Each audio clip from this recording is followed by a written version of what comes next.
Vážení přátelé, vítejte u aktuálního vysílání naší virtuální povstalecké televize. Sjedeme si události posledních hodin i všechno to, co se stalo okolo Velikonoc, aby nám náhodou něco neuniklo. To znamená, pohleďme na nejnovější zprávy. Ve sněmovně se rodí další antibabiš.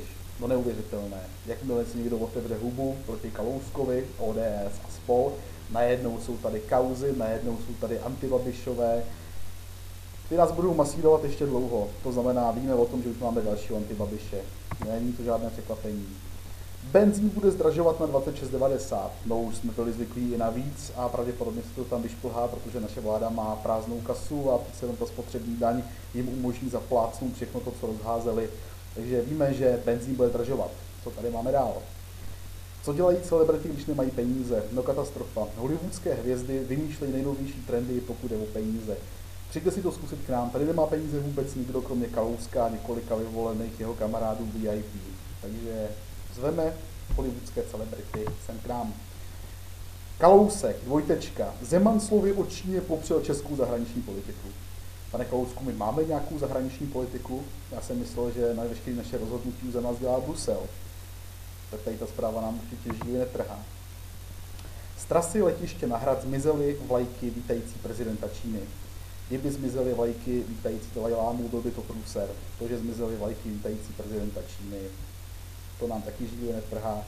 My čínský peníze potřebujeme, oni je mají, my ne, a my si tady děláme takový naschvál, jako že jim umažeme vlajky, no budíš, jak se říká, každý z toho štěstí strůjcem, a pokud chceme tohoto Číně dělat, OK, ono se to nějak vrátí.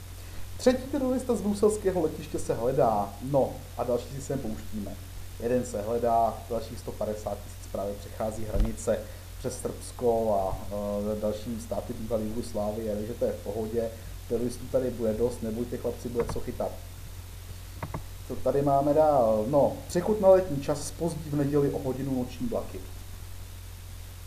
To už se vlastně stalo v tuhle chvíli. Můžeme být rádi, že vůbec nějaký vlaky jezdí, situace, v jakém jsou české dráhy, anebo naše další podniky vytunelovaný. OK, takže víme, že o hodinu se zpozdily noční vlaky. Populární scéna. U nás vlastně teďko novoje muzikou hejbal zase pan Babiš, který nějakým způsobem se objevil na remixu se svým Čapím hnízdem a věnoval tam se částečně textu i Kalouskovi. Já poprosím, jestli už jsme připravení ve studiu, můžeme pustit? Pouštíme? Já jsem do politiky nechtěl. Vy jste mě splodili. Je to chytlavé. ODS a skorumpovaný Kalousek, symbol korupce. Pane ministře, já prosím, aby jsme nesklouzávali do osobních Jo, povolám. Čapí to. Babiš nakonec udělá terno i jako zpěvák. Neuvěřitelný. Jsem Babiš, jsem miliardář. Asi tak.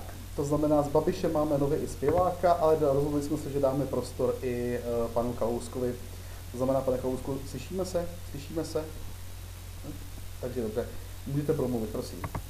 Mohu říct jednu jedinou věc. Ministerstvo financí zvažuje spravedlivou pravidlo. Ministerstvo financí zvažuje spravedlivý návrh. A Ano. ano, poslouchám. Ještě jednou. Jednou. Ministerstvo financí zvažuje spravedlivý návrh. Ano. A ten návrh ještě není hotový. Ne. A pokud Co v něm bude? se přejete,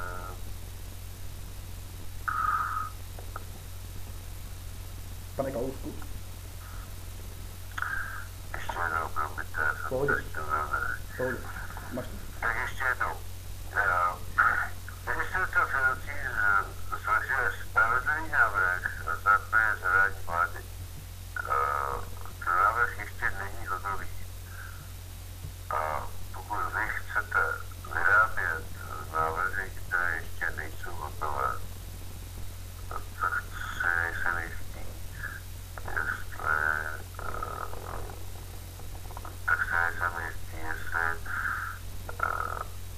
pokud Pane Kalousku? Pane Kalousku?